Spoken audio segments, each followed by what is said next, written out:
हरे कृष्णा। श्रीमद् भागवतम का 10वां स्कंद 46 अध्याय श्लोक नंबर 4, 5 चर्चा होगा।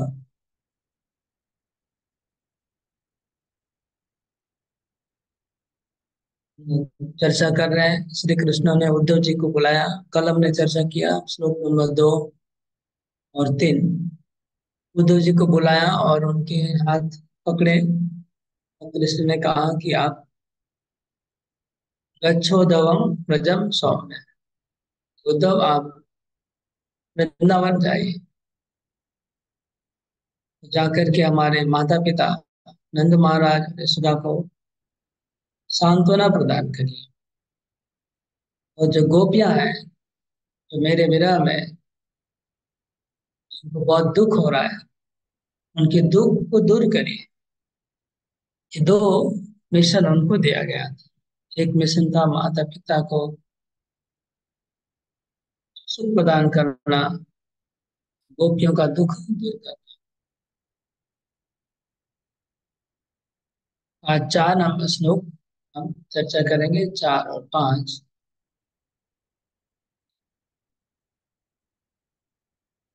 ओम नमो भगवते वासुदेवाय। ओम नमो भगवते वासुदेवाय। ओम नमो भगवते वासुदेवाय। कामन्मनस्कामत्राणा अदर्थे त्यक्तदेहिका मामेव दयितं प्रेष्ठम् आत्मानं मनसा गता। ये त्यक्तलोकधर्माश्च अदर्थे तान् बिभर्म्य कामन्मनस्कामत्राणा अदर्थे त्यक्तदेहिका मामेव दयितं प्रेष्ठम् आत्मानं मनसा गता। ये त्यक्तलोकधर्माश्च मदर्थे तान् विधर्म्यहम् कामन्मनस्कामत्राणा मदर्थे त्यक्तदेहिका मामेवं दयितं प्रेष्ठम् आत्मानं मनसा गता। ये त्यक्तलोकधर्माश्च मदर्थे तान् विवर्ण्यहम्। बहुत इंपॉर्टेंट श्लोक है। मुझे तो लगता है इसको याद करना चाहिए। ये श्लोक समझ लीजिए गीता का जो मामेकम शरणम व्रज है, और 10वें अध्याय का मच्चिता मदगत प्राणा बोधयंत परस्परम, वो जो श्लोक है उस कैटेगरी का ये भी श्लोक है। मतलब जैसे गीता का हम लोग सार बोलते हैं, भागवतम का जो गीता का 18 अध्याय का श्लोक नंबर 65, मनमना भव मद्भक्त मध्याजिमा। और मच्चिदा मदगत प्राणा, ये जो श्लोक है, 2-3 गीता कुछ इंपोर्टेंट श्लोक है, 3-4 श्लोक है। ये गीता का एसेंस है, सार है। इसी तरह भागवतम का जो ये श्लोक है, ये भागवतम का बहुत ही सर्वोच्च श्लोक है। क्यों सर्वोच्च है? क्योंकि क्योंकि कृष्ण वृंदावन से मथुरा चले गए। गोपियां कृष्ण के विरह में दुखी हैं, और कृष्ण स्वयं उन गोपियों को याद कर रहे हैं। याद करके गोपियों की अवस्था का वर्णन कृष्ण कर रहे हैं। गोपियां किस अवस्था में है, ये और कोई तो वर्णन कर ही नहीं सकता है। गोपियां स्वयं कर सकती हैं, लेकिन वो स्वयं नहीं कर पाएगी क्योंकि वो लोग की हालत खराब है, वो अपना वर्णन नहीं कर पाएगी। और किसी डिवोटी की ताकत नहीं है गोपियों की स्थिति का वर्णन करे। एकमात्र कृष्ण ही अंतर्यामी है। वो सब गोपियों के मन की बात जानते हैं। वो वर्णन कर रहे हैं कि गोपियों की स्थिति कैसी है। इसलिए ये सर्वोच्च श्लोक है गीता भागवतम का। ये दो तीन श्लोक जो यहाँ पर है टॉप मोस्ट लेवल का है। इसके ऊपर मतलब भक्ति का कोई स्टेज नहीं है। भक्ति का जो सर्वोच्च स्टेज है, भक्ति का जो सर्वोच्च लेवल है, चूड़ांत है, वो लेवल पे गोपियां हैं और उसका वर्णन कृष्ण कर रहे हैं। जैसे भक्ति का हम लोग आदो श्रद्धा, साधु संग, अनर्थ निवृत्ति, भजन क्रिया, निष्ठा, रुचि, आसक्ति, भाव, प्रेम। प्रेम के बाद प्रणय, मान, स्नेह, राग, अनुराग, भाव, महाभाव, अधिरूढ़ भाव, मदनाख्य भाव, मादनाख्य भाव, ऐसे जो सबसे ऊपर का भाव है, जो भक्ति रसामृत सिंधु में इनका वर्णन है, सर्वश्रेष्ठ जो भाव है। तो जिस भाव को चैतन्य महाप्रभु ने अपने लाइफ में अनुभव किया, और उन्होंने जो सबको, महाप्रभु ने जो जिस भाव का खुद अनुभव करके सब भक्तों को बताया, प्रदर्शन किया, वो भाव यहाँ पर कृष्ण अपने मुखारविंद से वर्णन करें। इसलिए ये जो श्लोक है सबसे ऊपर है। श्लोक है, तामन मनस्का मत प्राणा मदरथे त्यक्त देहिका मामेव दयितं प्रेष्ठम् आत्मानं मनसा गता ये त्यक्तलोकधर्माश्च मदर्थे तान् बिर्भर्म्यहम्।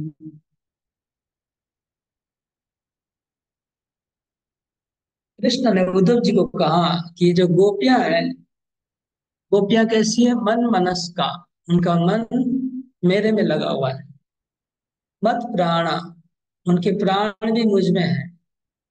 मदर्थे त्यक्त देहिका, मेरे लिए उन्होंने अपना शरीर के सारे व्यापार त्याग कर दिए। शरीर के सारे व्यापार व्यवहार उन्होंने त्याग कर दिया है। तीन क्वालिटी बताया, मतलब तीन गोपियों के तीन गुणों को बताया कृष्ण ने। पहला गुण है मन मनस का। मन मनस का जैसे मन मना भव, गीता में कहते हैं मत चिता। फिर दूसरा है मत प्राणा, उसमें भी गीता में मत चिता, मन मत चिता मत गत प्राणा, न मत प्राणा। और तीसरा गुण है मदर्थ त्यक्त देही का, मेरे लिए उन्होंने शरीर के सारे व्यापार त्याग दिए। सर्वधर्मान परित्यज्य, सब धर्मों को त्याग दिया है, शरीर के धर्म। तो फिर करते क्या है? सब त्याग दिए तो क्या कर रहे हैं? तो मामेव, वो मुझ में, मनसा गता, वो उनका मन, उनका प्राण मेरे में ही समा गया है, मेरे में डूब गए। मामेव, तो मैं कौन हूँ? उनका दयित हूँ, मतलब उनका प्रेमी पति हूँ। प्रेष्ठम, मैं उनका अत्यंत प्रिय हूँ। और मैं उनकी आत्मा हूँ। हाँ, मैं उनकी आत्मा हूँ, ऐसा मुझ में उन्होंने अपना मन प्राण सब उसमें डाल दिया मेरे अंदर। तो फिर कहते हैं कृष्ण आगे कि ये त्यक्त लोक धर्मास, तो जो लोग मदर थे मेरे लिए, मेरी भक्ति के लिए, मेरी सेवा के लिए, जो लोग धर्म को त्याग करते हैं, सर्वधर्मान परित्यज, और लोगों का लज्जा का त्याग करते हैं, उनका भरण पोषण करने का मेरा जिम्मेवारी है। इसलिए गोपियों की तो बात छोड़ दो, उनका मैं अगर भरण पोषण नहीं करूंगा, उनका अगर मैं देखभाल नहीं करूंगा इस घड़ी में, तो मेरे ऐसा कृतघ्न और कौन होगा? मैं बहुत बड़ा पाप का भागी बन जाऊंगा। ये इस श्लोक का अर्थ हुआ। इस श्लोक का अर्थ ये हुआ कि गोपियां अपना सब कुछ छोड़ के मेरे ऊपर न्यौछावर कर दिए। और मैं अगर उनका इस समय, इस घड़ी में उनका अगर मैं देखभाल नहीं करता हूँ, उनका सहायता नहीं करता हूँ, उनके बारे में नहीं सोचता हूँ, तो मैं कृतघ्न बन जाऊंगा। मैं अपना कर्तव्य से पीछे हट जाऊंगा और मुझे पाप लगेगा। इसका मतलब, अगर आप भक्ति करते हैं, आप भगवान के लिए कुछ कष्ट उठा रहे हैं, भगवान के लिए आप अगर आ, अपने तपस्या कर रहे हैं, किसी से आ, बहुत लोगों को नाराज करना पड़ रहा है, भगवान के लिए आपको संसार के धर्मों को, कर्तव्यों को त्याग करना पड़ रहा है, शरीर में खाना बहुत नींद त्याग करते, भगवान के लिए कुछ भी करते हैं, तो भगवान उसको नोट करते हैं। इधर लिख रहे हैं भगवान इस श्लोक में कि ऐसा जो करते हैं, भगवान खुद ऋणी बन जाते हैं और वो सोचने लगते हैं कि मेरे को इनके लिए कुछ करना पड़ेगा। नहीं करने से भगवान अपने आप को कृतज्ञ समझने लग जाते हैं। हम लोग तो कृतज्ञ हैं, भगवान कृतज्ञ नहीं है। हम लोग तो कृतज्ञ हैं, हम लोग को भगवान ने हवा दिया है, ऑक्सीजन दिया है, पानी दिया है, खाना दिया है, अच्छा मनुष्य शरीर दिया है, माता पिता दिया है, संस्कार दिया है, एजुकेशन दिया है, पैसा दिया है, सब कुछ दिया है, फिर भी हम भगवान की भक्ति नहीं करके हम लोग माया में डूबे रहते हैं, माया में फंसे रहते हैं, माया की सेवा करते हैं।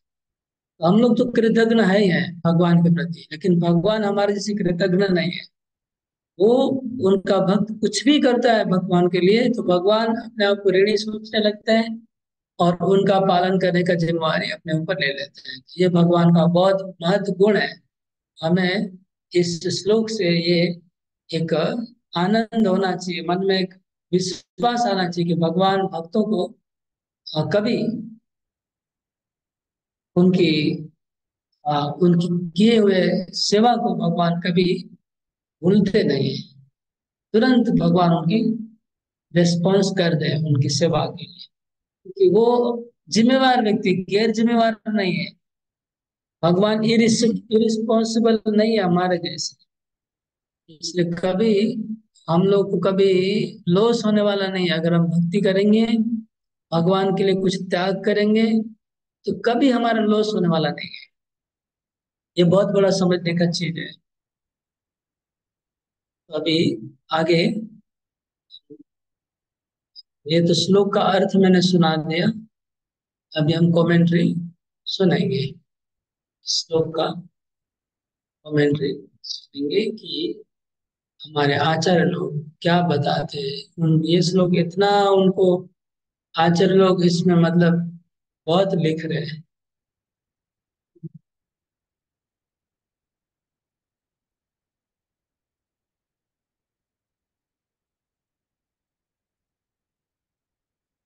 शायद मैंने इसको कल किया था कि नहीं, मुझे याद भी नहीं है। मैं तो बार बार पढ़ रहा हूँ तो मैं खुद कंफ्यूज हो रहा हूँ। पढ़ चुका, बोला कि नहीं मुझे याद नहीं है, लेकिन मैं फिर भी पढ़ता हूँ दोबारा।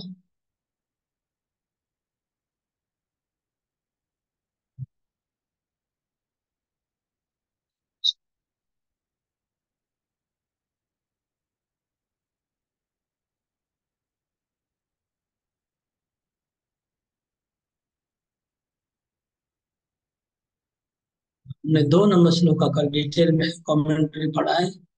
इनका 3 नंबर भी पढ़ चुके हैं। ये 4 नंबर श्लोक है। 4 नंबर श्लोक का कमेंट्री में अभी।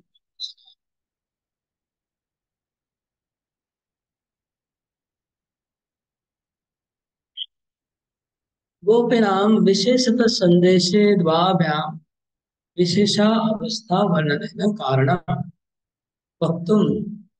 तो जी गोस्वामी कहते हैं कि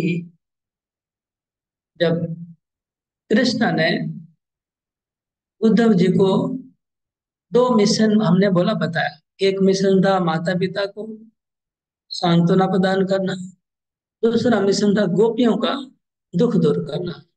गोपियों का विशेष अलग मिशन गोपियों के लिए क्यों बताया कृष्ण ने, अलग उद्देश्य क्यों गोपियों का, उसमें गोपियों की विशेष अवस्था क्या है, जो आनंद महाराज और यशोदा से अलग उनकी अवस्था गोपियों की क्या है, जो उनको अलग कुछ समझाना पड़ेगा। उनको क्या यशोदा माई से गोपियों का कुछ ज्यादा विरह है? नंद महाराज के उनका क्या विरह ज्यादा है? हाँ ज्यादा है। वो गोपियों का अवस्था और ऊंचा है और ज्यादा विरह है। उसका वर्णन करने के लिए गोपियों को खाली अलग से वर्णन करें दो श्लोक में। ये दो श्लोक में खाली गोपियों का, पूरे वृंदावन का बात तो पहले बोल चुके। ब्रजवासी की हालत क्या है, लेकिन गोपियों की अवस्था कैसी है उसके लिए अलग से दो श्लोक बोले। ठीक है ना? तो वो क्या है गोपियों की अवस्था, इस श्लोक में वर्णन कर रहे हैं। गोपीनाम विशुद्ध संदेश द्वाभ्याम विशेष अवस्था वर्णन कारणम वक्तुम प्रथमतः साधारण अवस्था वर्णन थे। दो श्लोक में, पहला श्लोक में गोपियों की साधारण अवस्था है और दूसरे श्लोक में गोपियों की असाधारण अवस्था का वर्णन है। जो 4 और 5 नंबर श्लोक है, तो 4 नंबर श्लोक में गोपियों की साधारण अवस्था, और 5 नंबर में, 6 नंबर में, 3 श्लोक एक्चुअली गोपियों का है। 5 और 6 नंबर श्लोक में गोपियों की विशेष अवस्था का वर्णन करें। गोपियों की हालत कैसी है कृष्ण के विरह में, इसका मतलब 3 श्लोक केवल गोपियों की विरह अवस्था का वर्णन करने में दिए गए हैं। ओके। अभी तो अभी श्लोक का अर्थ बता रहे जी वो सभी का। मन मनस्का इति विशेषण त्रयण, 3 प्रकार का विशेषण है। मन मनस का, मत प्राणा और मदर्थ त्यक्त देह का। 3 उनका विशेषण दिया गया। 3 अलग अलग क्वालिटी गुण कृष्ण गोपियों के बताए गए। क्रमेण तासाम स्वम बिना धर्मादि अशेषार्थेषु देहेषु लोकेष्वपि निरपेक्षम तत्र आदि ग्रहण भोजन पान हो गया। और वो धर्म के प्रति उनकी आस्था नहीं है, शरीर के प्रति आस्था छोड़ दी है, और खान पान भोजन इत्यादि भी उन्होंने, उनके प्रति भी उदासीन हो चुकी है गोपियां। यद्वा मन मनस का, मन मनस का मतलब बाह्य सर्व प्रिय अर्थ अनादर। मन मनस का अर्थ है उनका मन कृष्ण में लगा है, तो उनका शरीर की जो बाहरी अवस्था है, शरीर के बाहर जो जो कुछ अर्थ है, अर्थ मतलब रूप रस गंध शब्द स्पर्श, जो बाहर में अच्छा रूप दिख रहा है, कोई अच्छा स्वाद है, अच्छा गंध है, सुगंध आ रहा है हाँ? वो जो बाहर में अच्छा आवाज आ रहा है, उसके प्रति वो लोग का ध्यान अनादर हो गया है। वो आदर नहीं है, बाहर में क्या दिख रहा है, क्या सुन रही है, क्या क्या सूंघ रही है, क्या स्वाद है, उनका प्रति बाहरी विषयों के प्रति उनका आदर नहीं, अनादर हो गया है। इसलिए मन मनस का। और मत प्राणा का अर्थ है तथोपि क्रियाणाम अंतरिण सर्वार्थानाम अनादर। और मत प्राणा मतलब अंदर के भी, बाहर के विषयों, अंदर के विषयों का भी आ, अनादर हो गया है। उनके प्राण चल रहे कि नहीं, शरीर में क्या हो रहा है, मन में क्या हो रहा है, मन के अंदर क्या हो, वो भी उनका अनादर है। अंदर के भी अर्थों का अनादर हो गया है। मदर्थ इत्यादि ना, मदर्थ इत्यादि ना भोक्तृत्व आत्मा पर्यवसायी सर्वभोगान अनादरात आत्मानादरश्च विवक्षित। अपने आत्मा का, आत्मा तक का उन्होंने अनादर कर दिया है, अपने आत्मा का भी उनको अभी, अपने आत्मा को भी अनादर है, आत्मा का भी अस्तित्व का उनको ज्ञान नहीं रह गया, उसमें भी ध्यान नहीं है। इसलिए मन मनस का मत कराना। मदर्थे त्यक्त देहिका। फिर क्या है, मामेव दयितम प्रेष्ठम आत्मानं मनसा गता। तो मामेव दयितम मनसा गता, इसका अर्थ है कि मनसा गता निश्चित वत्य, मामेव दयितम मनसा गता, मैं जो उनका प्रिय हूँ मन से मेरे में आ गए हैं। मतलब उन्होंने निश्चय कर लिया है। क्या निश्चय कर लिया है? कि अभी कृष्ण ही हमारे सब कुछ है, ये उन्होंने निर्णय कर लिया है। मन के द्वारा उन्होंने निश्चय कर लिया है। न तो बाह्य विषयान तथा, न तो बाह्यान विषयान तथा पृष्ठ ततो भी प्रियतम, मामेव दयितम प्रेष्ठम आत्मान, तीन शब्द आया दूसरे लाइन में कि वो लोग अपने आप को मेरे को समर्पित कर दिए हैं। तो मेरे को समर्पित किए हुए हैं, तो मेरे को वो लोग क्या समझती हैं गोपियां, क्या समझ के मुझे अर्पित कर दिया अपने आप। तो तीन है, एक तो दयित समझ रही हैं, दयितम, प्रेष्ठम और आत्मान, तीन शब्द आया। मेरे को वो लोग दयित समझ, दयित मतलब दयितम का अर्थ है बाहरी विषयों से भी श्रेष्ठ, बाहरी विषयों से भी श्रेष्ठ मन उनका कृष्ण में है। प्रेष्ठम मतलब प्रियतम, प्रियतम है उनको, भगवान को अपना प्रियतम मान रही है और दयित मान रही है। न तो ततो अंतरेण प्राणादिन,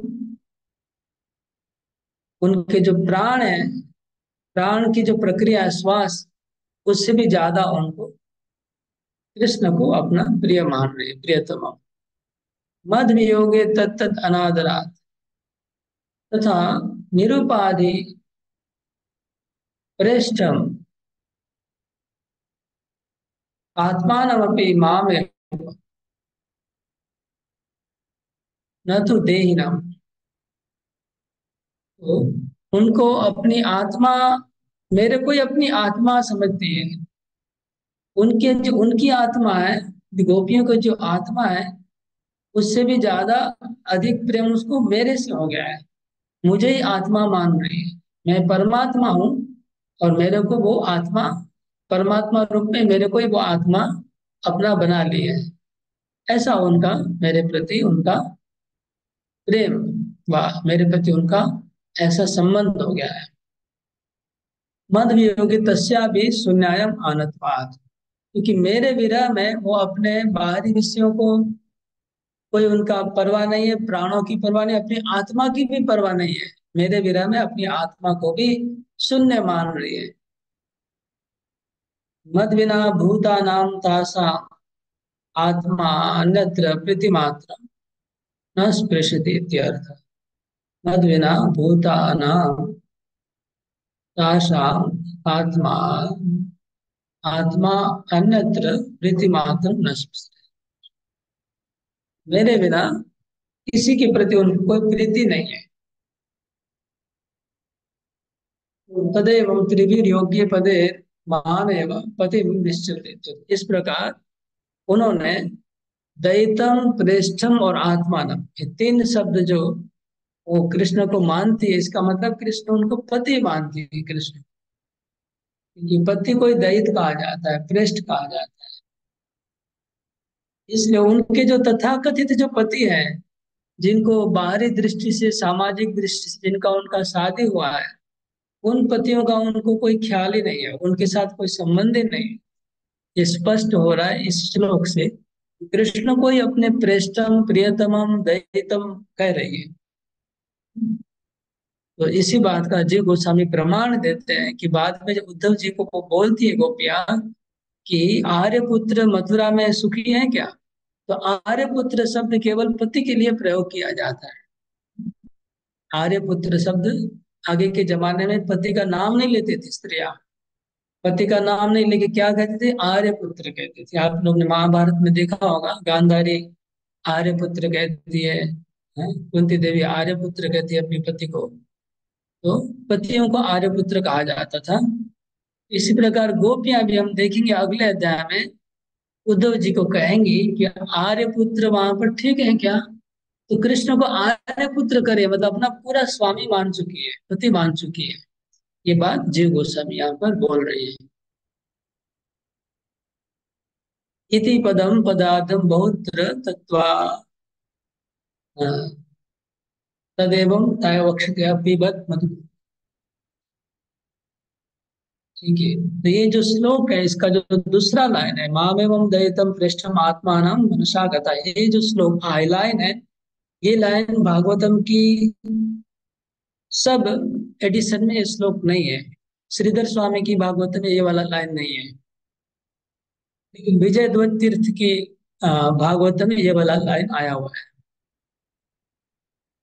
ये लाइन जो दूसरा लाइन है इस श्लोक का, ये सब भागवत में नहीं है, कुछ भागवत में कुछ नहीं है। जीव गोस्वामी फिर भी इसको कमेंट्री की है, व्याख्या की है, उन्होंने स्वीकार किया है, एक्सप्लेन भी कर दिया है।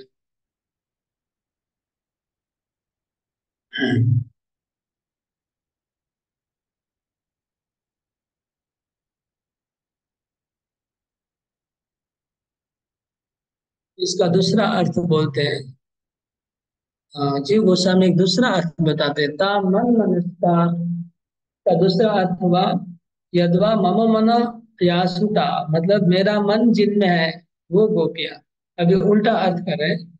मन मनस का मतलब मेरा मन जहां पर लगा हुआ है, मतलब कृष्ण का मन अभी गोपियों की चिंता में लगा हुआ है, इसलिए मन मनस का। और मत प्राणा, कृष्ण बोले किम च ममता वो प्राण, मेरे प्राण स्वरूप है गोपियां, ये अर्थ कर रहे हैं कि जो जहां पर मेरा मन लगा हुआ है, जो गोपियां मेरे प्राण स्वरूप है वो गोपियां मदर्थ इत्यादि रहे तो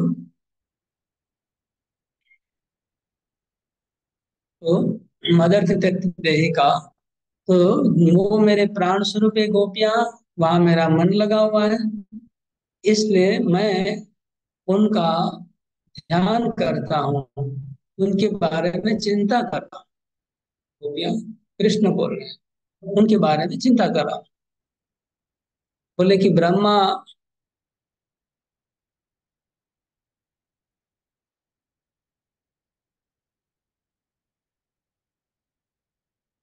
हाँ, ब्रह्मा और शिव ये लोग मेरा ध्यान करते हैं, लेकिन मैं किसका ध्यान कर रहा हूँ, मेरे भक्तों का ध्यान कर रहा हूँ, गोपियों का ध्यान कर रहा हूँ। तो आदि पुराण से एक श्लोक का रेफरेंस दे रहे जीव गोस्वामी, इसमें गोपियों की महिमा बताई गई है आदि पुराण में। ये श्लोक है, भक्ता ममानुरक्ताश्च कति सन्ति न भूतले किंतु गोपी जन प्राणा दिक प्रियतमो मम। भक्ता ममानुरक्ताश्च कति सन्ति न भूतले किंतु गोपी जन प्राणाधिक प्रियतमो मम। भक्ता ममानुरक्ताश्च कति सन्ति न भूतले किंतु गोपी जन प्राणाधिक प्रियतमा मम। तो कृष्ण बोल रहे हैं कि मेरे में अनुरक्त भक्त भूतले, मतलब इस संसार में, इस जगत में, इस पृथ्वी पे बहुत भक्त हैं जो मेरे में अनुरक्त होते हैं। कृष्ण बोल रहे हैं कि ऐसे बहुत भक्त हैं जो मेरे में आसक्त होते हैं, मेरे में अनुरक्त होते हैं। ऐसे भक्तों की संख्या बहुत है। किंतु गोपी जना, लेकिन जो गोपियां हैं वो क्या है, किंतु गोपी जना प्राणाधिक प्रियतमा, लेकिन गोपियां मेरे प्राण से भी अधिक प्रियतमा है। किंतु गोपी जना प्राणाधिक प्रियतमो, या फिर वो लोग मेरे को प्राण से भी अधिक मेरे को प्रियतम मानती हैं। दोनों अर्थ होगा। गोपी जना प्राण अधिक प्रियतमो मामा। मैं उनसे प्राणों से भी अधिक प्रिय हूं। दूसरे भक्त मेरे में अनुरक्त हैं, लेकिन गोपियों का मैं प्राणों से भी अधिक प्रियतम हूँ। या फिर गोपियां मेरे को प्राण से अधिक प्रियतम। ये था श्लोक आदि पुराण। ये आदि पुराण का बहुत अच्छे अच्छे श्लोक आदि पुराण से आते हैं। मेरे ख्याल से आदि पुराण कभी देखना पड़ेगा। आदि पुराण में लिखा है, ये में भक्त जना पार्थ नाम है भक्ताश्रते जना मत भक्ता नाम से भक्ता ते में भक्त तमाम। ये भी आदि पुराण का श्लोक है। मेरी भक्ति करने वाले मेरे भक्ति जो मेरे भक्तों की भक्ति करते हैं वो मेरे असली भक्त हैं। इस प्रकार आदि पुराण में अच्छे अच्छे श्लोक है। और आदि पुराण हमको देखना पड़ेगा। ओके, आगे। ततस्तासाम आदेर मदंत प्रवेशना सदाम अपि आदिमान इति भाव। क्योंकि गोपियां मेरे मन में वास करती है, वो मेरे प्राण स्वरूप है। और वो लोग दुखी हैं, इसका मतलब मैं भी दुखी हूँ। उनके मन में चिंता है, आदि है, चिंता है, तो मैं भी चिंतित हो जा रहा हूँ, क्योंकि उनकी चिंता मेरी चिंता है। इसलिए हे उद्धव, तुमको मेरी चिंता दूर करना चाहते हो, मेरे दुख को दूर करना चाहते हो, तो प्लीज तुम जाके गोपियों का दुख को दूर करो। उनका दुख दूर होगा तो मैं सुखी हो जाऊंगा। ऐसे कृष्ण उद्धव जी को बोलो। यद्वा ते ताभिस् यद्वा ये ताभिस्त्यक्ता सखी दास्यादि लोका भोजनादि देह धर्मा लज्जादि साधि धर्माश्च तानप्यम विवरम रक्षामि किमुतता। दूसरा एक अर्थ कर रहे हैं कि ये त्यक्त देही का त्यक्त देही का अर्थ है कि शरीर संबंधी सारे धर्मों को उन्होंने त्याग कर दिया है। इसका अर्थ निकाल रहे हैं जी गोस्वामी। कृष्ण कहते हैं कि गोपियों ने जिनको त्याग कर दिया है, अपनी सखियों को, अपने दासियों को, अपने परिवारजनों को, हाँ, उन्होंने त्याग कर दिया है। भोजन आदि देह धर्मा, उन्होंने खाना पीना छोड़ दिया है। लज्जा शर्म आदि उन्होंने छोड़ दिया है। साध्वी धर्म छोड़ दिया है। तो वो सब पालन करने में मैं लगा हूं।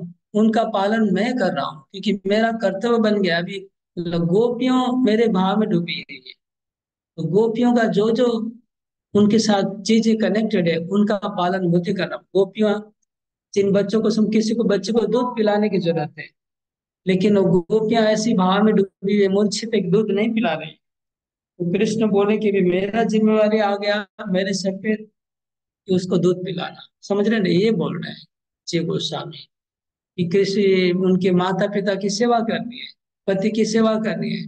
वो सब गोपियां त्याग करके बैठी हुई है, तो वो कार्य कर्तव्य मेरे को करना पड़ रहा है, मैं कर रहा हूँ। तान विभर में हम शब्द है मदर थे त्यक्त देही का। हाँ, तान विभर में मैं उसका पालन करता हूँ, भरण पोषण करता हूँ। तो भरण पोषण कैसे करेंगे? ऐसे जो जो कार्य गोपियां नहीं कर रही है वो कार्य कृष्ण को करना है। तो फिर गोपियों की रक्षा की बात क्या बताएं? गोपियों की रक्षा तो दूर की बात, जो गोपियों के सगे संबंधी है उनकी रक्षा का भी जिम्मेवारी कृष्ण अपने ऊपर ले लेते हैं। यह अर्थ हुआ। जो भक्त भगवान का शरणागत होता है, उस भक्त की रक्षा तो बहुत दूर की बात है। वो भक्त के साथ जो जुड़े हुए हैं उनकी रक्षा को भी कृष्ण अपनी जिम्मेवारी ले लेते हैं। ऐसा लीला हमने देखा है, नरसिंह मेहता के जीवन में आता है। नरसिंह मेहता बहुत बड़े भक्त थे। उनका चरित्र तो अभी हम बोल नहीं सकते हैं, बहुत बड़ा है। लेकिन वो जब बाजार गए थे और रास्ते में कीर्तन हो रहा था, तो कीर्तन में खड़े हो गए और कीर्तन करने में ऐसे डूब गए कि उनको कुछ ख्याल नहीं था। तब घर पे उनके जो घर पे बच्चे भोजन करेंगे, उनकी पत्नी भोजन बनाएगी खाएगी, वो टेंशन कृष्ण को हो गया। कृष्ण स्वयं बाजार लेके आ गए, नरसिंह मेहता का रूप लेके आए और उनके घर में फिर खाना बना। और वो लोग भोजन के बाद में जब नरसिंह मेहता आए अपना बाजार लेके, तो देखे ये तो खाना वाना सबका खत्म हो गया। खाना खा के सब आराम से विश्राम कर रहे हैं। तो नरसिंह मेहता बोले क्या बात है, आप लोग मेरे को छोड़ के खाना खा लिए आज। तब पता चला कि कृष्ण स्वयं नरसिंह मेहता का बाजार लेके आ गए थे। बाजार मतलब साग सब्जी दाल चावल जो बाजार से लाना था, कृष्ण लेके पहले ही पहुंच गए। तो ये बात नरसिंह मेहता के लिए जो बताई जा रही है हुई, तो ये बात गोपियों के लिए भी यथायथ लागू होती है। गोपियां तो और भी कुछ कुछ स्तर की बात है। ये बात यहाँ जीव गोस्वामी ने प्रकाश किया, इस श्लोक से प्रकट किया इस भाव को। ये 5 नंबर श्लोक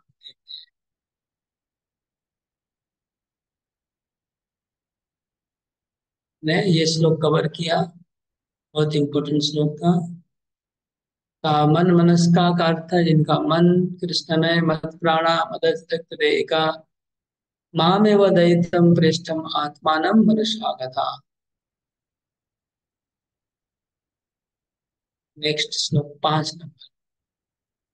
मयिता प्रेयसां प्रेष्ठे दुरस्ते गोकुलस्त्रिय स्मरन्त्यो अङ्गविभूयन्ति वीरोत्कण्ठ विफला। महिता प्रेयसां प्रेष्ठे दूरस्थे गोकुलस्त्रिय स्मरन्त्योऽङ्गविमुह्यन्ति वीरोत्कण्ठ विह्वला। महिता प्रेयसां प्रेष्ठे दूरस्थे गोकुलस्त्रिय स्मरन्त्योऽङ्गविमुह्यन्ति विरहोत्कण्ठ्यविह्वला। मयिता प्रेयसां प्रेष्ठे दूरस्थे गोकुलस्त्रिय स्मरन्त्योऽङ्गविमुह्यन्ति विरहोत्कण्ठ्यविह्वला।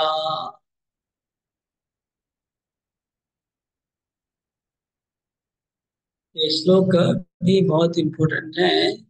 इसमें कहा कि मयिता प्रेयसां प्रेष्ठे दूरस्थे गोकुल स्त्रिय। गोकुल की स्त्रियां मतलब गोपियां, गोकुल की गोपियां, क्योंकि मैं दूर आ गया हूँ। मैं बहुत दूर प्रवास में दूर चला गया हूँ। मैं प्रवासी हूँ, मैं दूर आ गया हूँ। हाँ, मैं परदेश पहुंच गया हूँ। इसलिए मेरे विरह में अपने प्रीतम को परदेश में वो आ, गया हुआ जान करके गोपियां मेरा मेरा स्मरण करती है। स्मरण करके विमोहयंती, मोहित हो जाती है, मूर्छित हो जाती है, और विरह की उत्कंठा से अति विह्वल हो जाती है। विरह उत्कंठ विह्वला, विरह की उत्कंठा से वो विह्वल हो जाती है। ये जो भाव है, विरह उत्कंठ विह्वला, यही भाव विप्रलंब भाव कहा जाता है। विप्रलंब भाव भक्तों का 2 प्रकार का भाव होता है भगवान के प्रति। एक भगवान से मिलने का, जब भगवान के साथ मिलन होता है, और दूसरा होता है भगवान जब दूर चले जाते हैं, भगवान के विरह में विप्रलंब भाव होता है। चैतन्य महाप्रभु ने ये विप्रलंब भाव का प्रदर्शन किया था। वो विप्रलंब भाव का वर्णन भी बहुत है चैतन्य चरितामृत में और अलग अलग ग्रंथों में। गोपियों का यहाँ विप्रलंब भाव प्रकाश हुआ है। और उसमें जो अलग अलग भाव होते हैं, विप्रलंब में भी जो जो भाव आते हैं वो सब कमेंट्री में जीव गोस्वामी उन भावों का वर्णन किए कि क्या क्या भाव गोपियों के शरीर में प्रकट हुए, जो हम लोग चैतन्य महाप्रभु के जीवन में भी देखते हैं।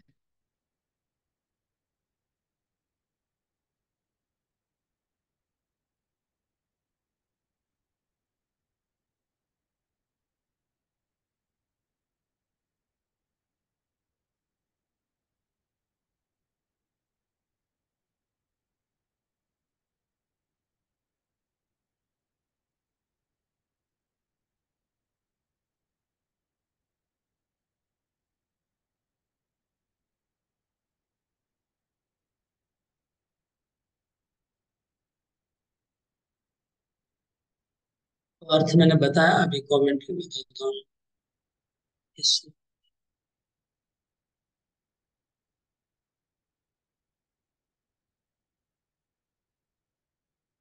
मयिता प्रेयसां प्रेष्ठे दूरस्थं गोकुलस्त्रिय स्मरन्त्यो अंगविमुह्य विरह उत्कंठ विह्वला। विरह की उत्कंठा से बेबल हो जाती है।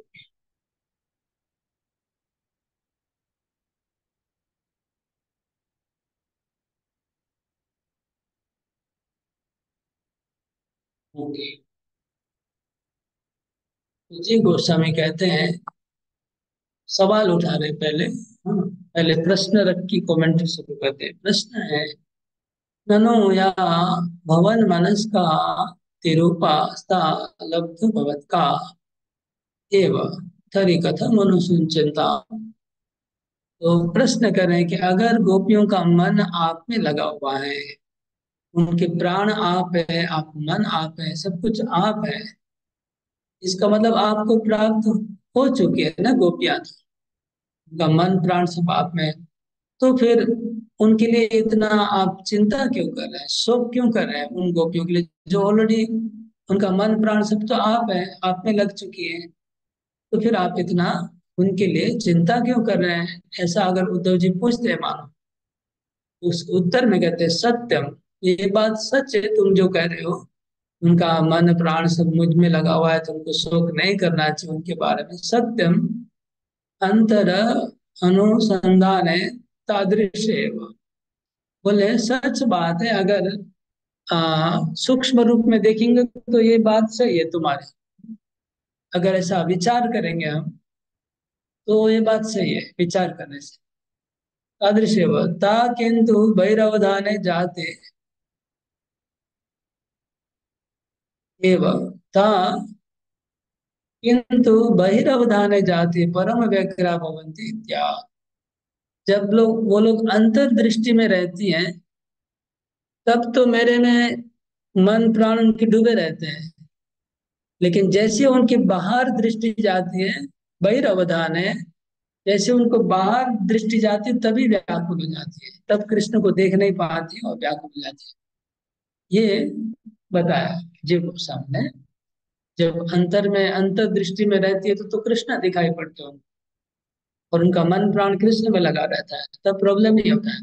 जैसे बाहर दृष्टि आती है, किसी प्रकार से बाहर नजर चले जाती है, कुछ बाहर से कुछ, मतलब जैसी चेतना बाहर आती है, तब परम व्यग्र हो जाती है। ये बात भी हम चैतन्य महाप्रभु के जीवन में देखते हैं। जब चैतन्य महाप्रभु वो समुन्द्र में गिर गए थे, हाँ, समुन्द्र में गिर गए थे, उनको बाहरी ज्ञान नहीं था ना, उनको समुन्द्र को सब कुछ भूल चुके थे कि मैं शरीर का ज्ञान नहीं था।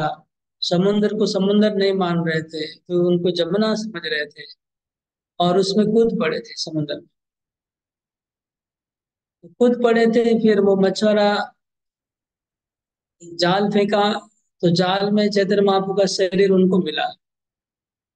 ये घटना सत्य घटना है। मछुआरा चैतन्य महाप्रभु के शरीर को पकड़ के लाया। अभी भी महाप्रभु अचेतन अवस्था में ही थे। मछुआरा उनको जाल में लेके आता, उसके बाद भी अचेतन थे महाप्रभु, चेतना नहीं थी। फिर वो जाल वाल को, जब स्वरूप दामोदर गोस्वामी वहां पर पधारे और नित्यानंद प्रभु पधारे, उन्होंने महाप्रभु को इस अवस्था में देखा। उनका शरीर में पानी लगा हुआ है, कई घंटे पानी में डूबे हुए थे। तो उनका शरीर को साफ किया, जाल वाल को हटाया और जोर जोर से कीर्तन किया। कीर्तन करने के बाद उनको चेतना बाहर आई। जब बाहर चेतना उनकी आई, वापस वो रोने लग गए, हे कृष्णा हे कृष्णा हे कृष्णा। बोले मैं तो कृष्ण से अंदर में मेरा मिलन हो रहा था, आप लोग ने मेरे को, मेरा चेतना को आप लोग जगा दिए, मेरी चेतना को वापस बाहर लेके आ गए। अभी मैं कृष्ण को देख नहीं पा रहा हूँ। ऐसे हुआ, मतलब अंदर चेतना जब थी तो कृष्ण का दर्शन कर रहे थे माँ। हाँ, जब नींद में रहते तो दर्शन, जब उनका नींद टूट जाता है तब वो दुखी हो जाते हैं। बोले मेरे को इतना अच्छा स्वप्न देख रहा था मैं, तुम लोग ने मेरा सपना को तोड़ दिया। अभी मैं कैसे देखूंगा कृष्ण को? सपना तो टूट गया, सपना तो अपने आप आता नहीं है, तो हमारे बोलने से सपना वापस नहीं आएगा। ऐसे महाप्रभु दुखी होकर फिर कृष्ण के विरह में रोने लगे। तो यहाँ पर जीव गोस्वामी उसी बात को कह रहे हैं कि गोपियां जब अंतर में रहती है तब तो कृष्ण में डूब जाती है, लेकिन बाहरी ज्ञान तो आता है, बच्चा रोएगा तो उनको गोपियां की नींद टूटेगी ना, ध्यान टूटेगा। बच्चा जब रोएगा, वह उनके पति हैं, उनके घर वाले हैं, जब उनसे बात करेंगे गोपियों से, तब उनका ध्यान टूटने वाला है, मतलब व्यग्र हो जाएगी कि कृष्ण नहीं है, कृष्ण का। ये इस लाइन का अर्थ हमको थोड़ा समझ में आया। आगे बढ़ते हैं।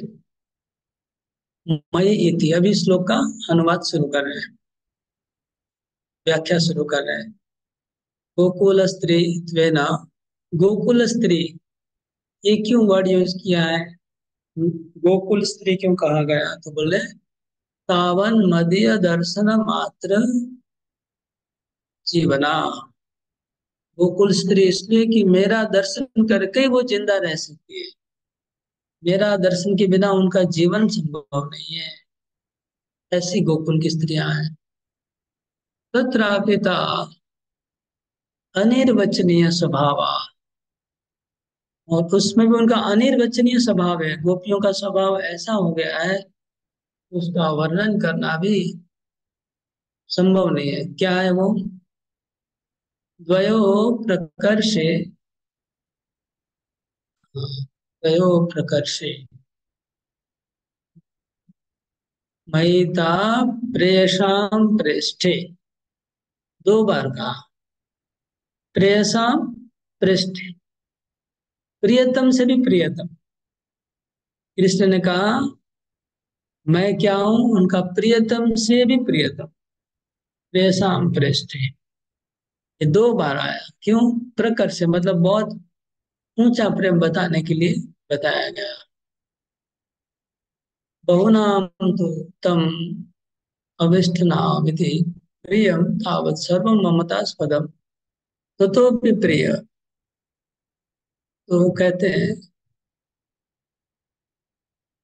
कि हमारे जितने प्रिय वस्तु होती है, मतलब दुनिया में जितना भी प्रिय वस्तु हमारी है, हाँ, ममतास्पदम, जितने भी ममतास्पद वस्तु है, ममतास्पद मतलब जिसमें हमको ममता होती है, उसमें सबसे ज्यादा प्रिय क्या होता है? आत्मा प्रिय होता है। ततोपि प्रिय प्रयान अहमतास्पद आत्मा, आत्मा सबसे प्रिय होता है सबका। सबको अपनी आत्मा प्रिय होती है, भले आप कुछ बोले नहीं, आपको समझ में नहीं आ रहा है, लेकिन अगर परीक्षा की जाए तो देखेंगे कि सबको अपनी आत्मा सबसे ज्यादा प्रिय है। परीक्षा करने से पता चलेगा कि आत्मा से प्रिय कोई चीज नहीं है। हम लोग बोल सकते हैं कि मैं अपनी माँ को, व पिताजी को, व अपनी बहन को, भाई को, पत्नी को, बच्चे को बहुत प्रेम करता हूँ, लेकिन जब परीक्षा आएगी तो सब लोग, बाकी सबको जरूरत पड़ने से मार डालेंगे अपनी आत्मा को बचाने के लिए। ऐसा परीक्षा करके देखा गया है। ये सब मनुष्यों का यही स्वभाव है।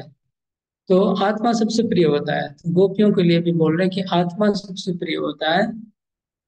तब अब ये आत्मा को, यदि एक से बहवः संभवती, अगर एक गोपी के बहुत आत्मा होते, तेषां कोटि संख्या नाम अति श्रेष्ठ, ऐसे अगर करोड़ों की संख्या में आत्मा होती, और उनका करोड़ों संख्या में आत्मा को अगर वो प्रेम को बढ़ाया जाए, तब वो होगा तानपि अतिक्रम ये मत संबंधी ना प्रिया अधिक प्रिय इत्यर्थ। उनको करोड़ों संख्या में अगर बढ़ाया जाए वो आत्मा का प्रति जो हमारा आसक्ति, तो उसके लिए वो शब्द आएगा प्रेया। महिता प्रेषाम, प्रेषाम शब्द आएगा, और उनको भी अधिक अतिक्रम करके जो प्रेष्ठ आएगा, प्रेयसाम प्रेष्ठ शब्द बोले, मयि ताम प्रेयसाम प्रेष्ठे, मैं उनके प्राणों से भी अधिक प्रियतम, उससे भी अधिक प्रियतम वो मेरे को मानते हैं। इसीलिए गोपियां, जीव गोस्वामी एक रेफरेंस दे रहे हैं इस बात का प्रमाण करने के लिए कि जब गोपियां कहती हैं कि जब श्री कृष्ण आप गाय चरा के वन से वापस लौटते हैं तो आपका हम मुखड़ा दर्शन करती हैं, और हमारी आंखें जब पलक गिरती है तो पलक गिरने पर हम लोग को इतना गुस्सा आता है कि पलक किसने बनाया है, पलक बनाने वाला मूर्ख है। उसको पलक नहीं बना, उनको पता नहीं था कि हम लोग कृष्ण का दर्शन करेंगे तो पलक गिरेगा तो हमको कष्ट होगा, उसको इतना बुद्धि नहीं है। कृष्ण का दर्शन करना कितना इम्पोर्टेंट है, उसमें बीच में पलक क्यों डाल दिया, ऐसा गोपियां बोलती है। मतलब एक पलक मात्र उनको कृष्ण का दर्शन करने में विरह अति दुखी हो जाती थी, इतना प्रिय है, अति प्रिय। हाँ, तो तद वाक्यानुसार निकटस्थो निक निकटस्थोपि महा आरती प्रदा, कृष्ण बोल रहे हैं कि मैं जब उनके पास में था तभी भी उनको मैं दुखी करता था। कैसे दुखी करता था? क्योंकि जब उनकी पलक गिरती थी तो गोपियां दुखी हो जाती थी। तो अभी तो मैं दूर हूं, मेरे को दुख देख नहीं पा रहे, तो अभी उनको कितना दुख हो रहा होगा, ये कृष्ण सोच रहे हैं। स्मरन्त्य तत् मम दूरस्थत्वं भावयन्त, तो गोपियां स्मरण करें, क्या स्मरण करेंगे? ये स्मरण करें कि कृष्ण बहुत दूर चले गए हैं हमारे से, ऐसा भाव की सोच रही है गोपियां। तद भावना आरंभवत्येव मुह्यन्ति मूर्छा प्राप्नुवन्ति एवं, तो दूसरी लाइन में लिखा है, मयिताम प्रेषाम प्रेष्ठे दूरस्थि गोकुल स्त्रिय स्मरन्त्य विमुह्यन्ति, स्मरन्त्य विमुह्यन्ति, जब वो स्मरण करती है मेरा, गोपियां ऐसा सोचती कृष्ण बहुत दूर गए हैं, तो बोलते कि भावना आरंभवत, जैसे ही खाली सोचना आरंभ करती है, ज्यादा सोचती नहीं, सोचना आरंभ करती तभी मूर्छित होकर गिर जाती, फिर सोचेगी कैसे? स्मरण करना शुरू करती जैसे ही उनके मन में विचार आता है कि कृष्ण बहुत दूर चले गए, विचार आने से ही मूर्छा हो जाती है, फिर आगे भावना करने का उनको कोई अवसर ही नहीं मिल रहा है। एवं तथा भावनाया स्वल्प काल तुम मूर्छास्तु चिरस्थायी तुम व्यंजितम, तो जो थोड़ी सी उनको मूर्छा प्राप्त होती है गोपियों की, वो भी कृष्ण को बहुत लंबी लगती है। गोपियों को बहुत लंबी लगती है कि इतना देर हम कृष्ण का हमने स्मरण नहीं किया, कृष्ण का दर्शन नहीं किया। चिरकाल का प्रभाव डालती है वो मूर्छा। ततश्च हा कष्टम, हा कष्टम मद भावनम भी कर्तृम न शक्नुवन्ति, तो कृष्ण बोल रहे हैं कि हा कष्ट, हा कष्टम, कृष्ण बोल रहे हैं ये गोपियों को कितना कष्ट हो रहा है कि मेरी भावना भी नहीं कर पा रही है, भावना करने जाती तो मूर्छित हो जा रही है। तो गोपियों का कष्ट कृष्ण अनुभव कर रहे हैं, और गोपियों को अनुभव कष्ट अनुभव करके कृष्ण को कष्ट हो रहा है, कृष्ण को कष्ट हो रहा है। बोला हाँ कष्टम, हाँ कष्टम, मेरी भावना नहीं कर पा रही है गोपियां, उनको मेरे विरह में इतना दुख हो रहा है, गोपियों को मेरे विरह में इतना दुख हो रहा है, इतनी दुखी हो रही है, इसका दुख उनका दूर करना है मेरे को।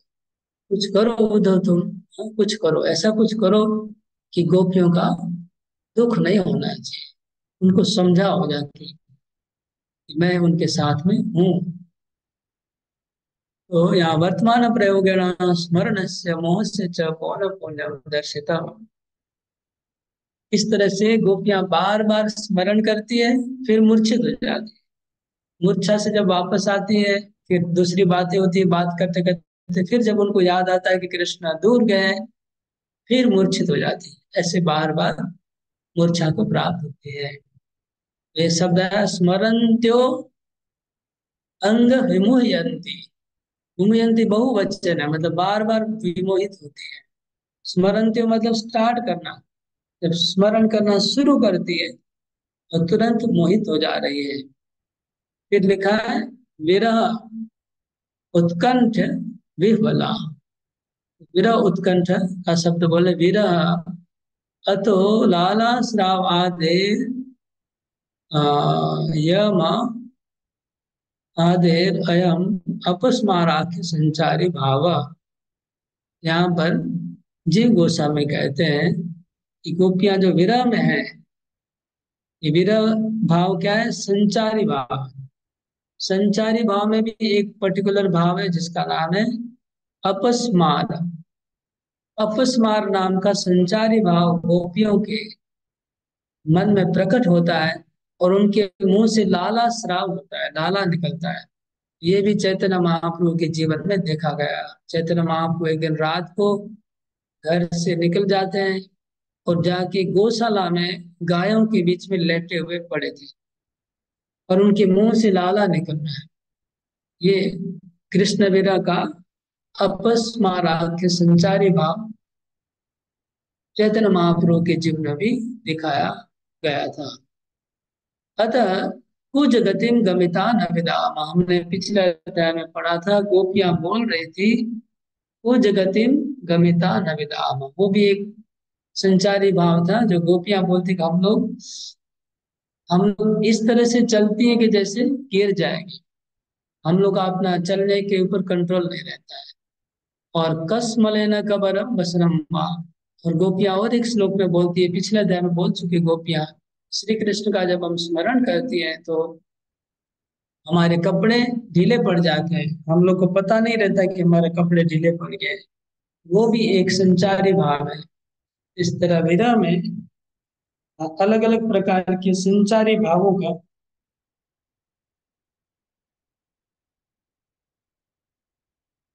संचारी भावों का वर्णन यहाँ जीव गोस्वामी कर रहे हैं कि गोपियों में प्रकट हो रहा है।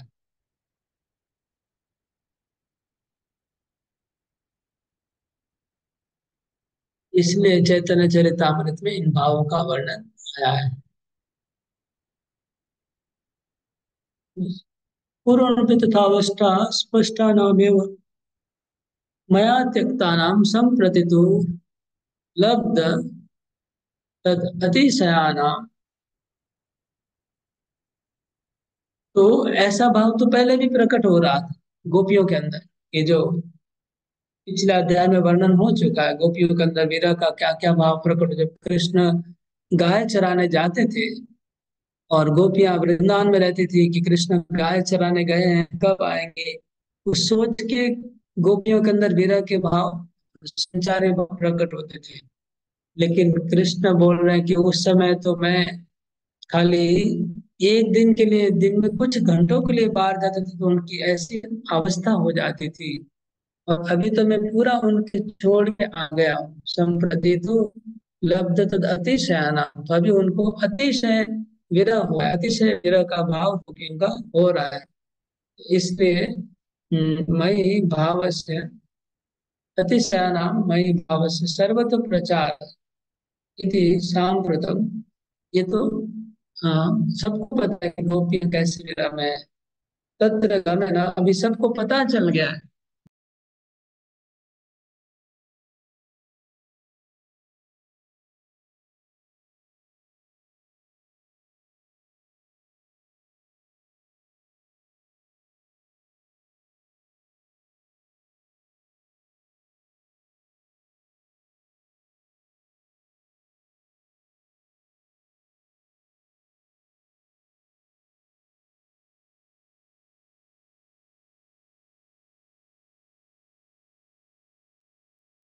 हरे कृष्ण शायद बीच में बंद हो गया था, पता नहीं, नेट मेरा एक मोबाइल का नेट खत्म हो गया, आपने चालू कर दिया।